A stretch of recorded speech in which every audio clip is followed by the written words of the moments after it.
Salam merdeka. Assalamualaikum warahmatullahi wabarakatuh. Salam sejahtera bagi kita semua. Selamat datang di podcast saya yang berjudul Prabowo of Prabowo. Sudahlah menampakkan gejala-gejala yang menunjukkan akan datangnya masa yang lebih berat. Pada edisi kali ini, Prabowo of Prabowo akan mengambil tema Prabowo dan Hari TNI. Hari Tentara Nasional Indonesia atau zaman Orde Baru Hari ABRI perlu disorot lebih dalam. Dari mulai seminggu yang lalu, area pelataran Monas ramai oleh latihan atau gladi resik untuk hari puncaknya pada hari Minggu ini. Yang pasti Presiden berbeda ya, yang hadir ya. Kemarin kan Presiden Jokowi terakhir ya, kemudian sekarang bawa Presiden Prabowo Subianto. Kemudian banyak hal yang berbeda ya, selain kekuatan personil, kekuatan alutsista, material yang tadi saya sampaikan, unjuk kebolehan juga berbeda. Ya, unjuk keterampilan, kemampuan prajurit juga berbeda. Karena kita ingin menyajikan sesuatu yang berbeda. Ya, berbeda dengan pada saat gelar operasional 10 Agustus, kemudian berbeda dengan yang tahun lalu 79 HUT 79 TNI. Harus menampilkan sesuatu yang baru dan berbeda. Memang ada beberapa yang sama tapi ada yang diimprove. Ya. Harapannya ya itu tadi, kita memberikan gambaran kesiapan baik itu tempur maupun non-tempur. Presiden kita sekarang, Prabowo Subianto, adalah jenderal. Tetapi bukan jenderal besar, jenderal pemberian Joko Widodo. Karena ketentaraan ini, untuk memperingati Hari Tentara Nasional Indonesia, beliau mempersiapkan sangat matang. Seminggu sebelum hari H, seluruh pihak yang terlibat telah berkumpul di pelataran Monas dengan atraksi, parade dan defile alutsista yang hanya sekedar menunjukkan bahwa ini loh Hari Tentara Nasional Indonesia. Hemat saya, tidak terlalu besar-besaran seperti ini. Memamerkan alutsista kita itu bukan sebuah jawaban untuk mengamankan NKRI. Perkara Indonesia punya kapal induk paling besar se-Asia Tenggara, itu dunia sudah tahu. Perkara kita punya rudal balistik jarak pendek, negara-negara superpower di bidang pertahanan seperti Amerika, Rusia, beserta sekutunya dan Inggris juga sudah tahu. Dua rudal balistik jarak dekat yang ada itu hanya pemberitaan. Bisa jadi 20, 200, bahkan 2000. Pada hari Minggu ini,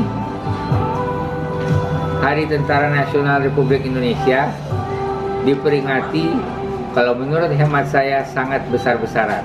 Saya bilang di sini sangat besar-besaran karena persiapannya. Meskipun peliputan media maupun YouTube juga tidak kalah gencarnya. Hikmah positifnya bagi Indonesia adalah negara tetangga atau negara kawasan, bahkan mungkin ancaman Israel mungkin bisa kita patahkan. Ratusan ribu personel TNI beserta ribuan alat utama sistem senjata alutsista milik TNI mulai dari kendaraan taktis, kendaraan artileri, helikopter, pesawat tempur hingga pesawat angkut nampak terlibat dalam gladi bersih yang digelar pada 3 September 2025 di kawasan Silang Monas, Jakarta Pusat. Gladi bersih ini menampilkan keseluruhan penampilan yang ada dalam rangkaian acara mulai dari upacara, defile pasukan, parade alutsista hingga simulasi tempur. TNI Prima, TNI Rakyat, Indonesia Maju akan menjadi tema perayaan HUT ke-80 TNI.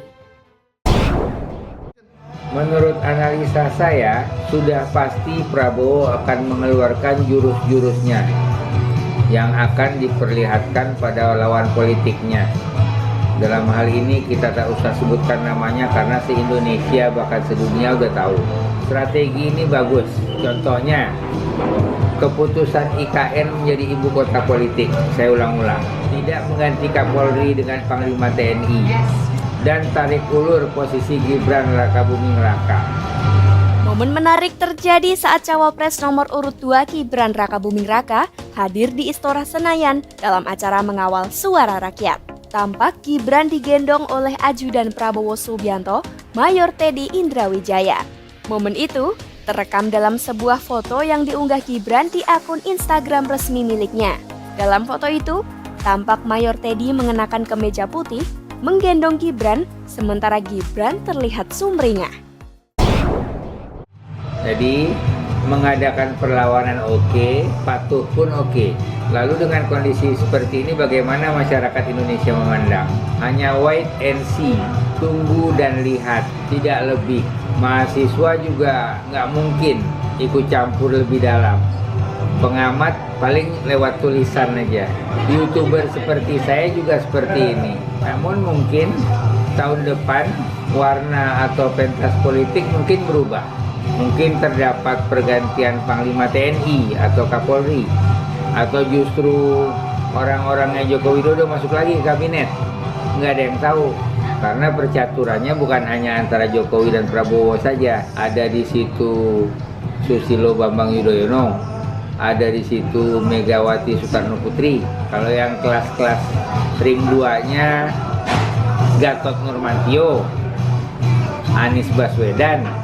Jadi kepastiannya masih abu-abu, masih meraba-raba, tetapi Prabowo pasti menunjukkan kekuatannya, baik pada Hari Tentara Nasional Republik Indonesia saat ini atau hari-hari mendatang, atau bisa jadi Kapolri diganti mendadak saat ini juga.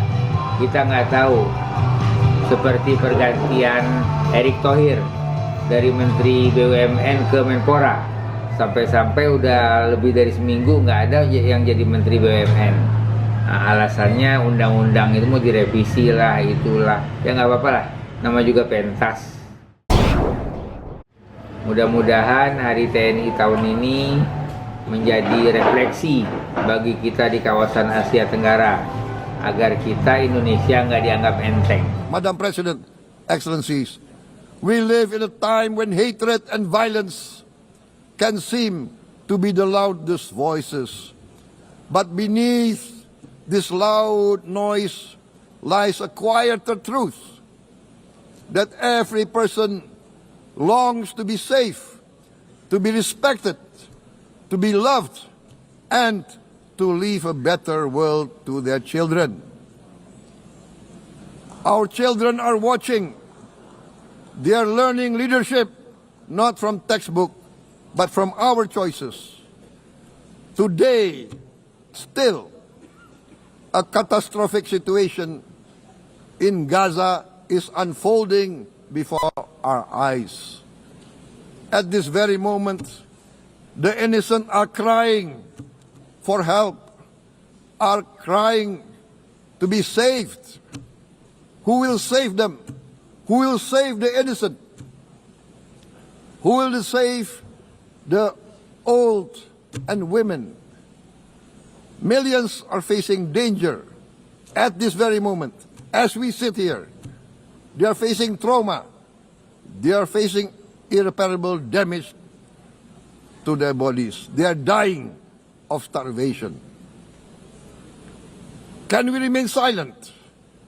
Will there be no answer to their screams? Will we teach them that the human family can rise to the challenge? Madam President,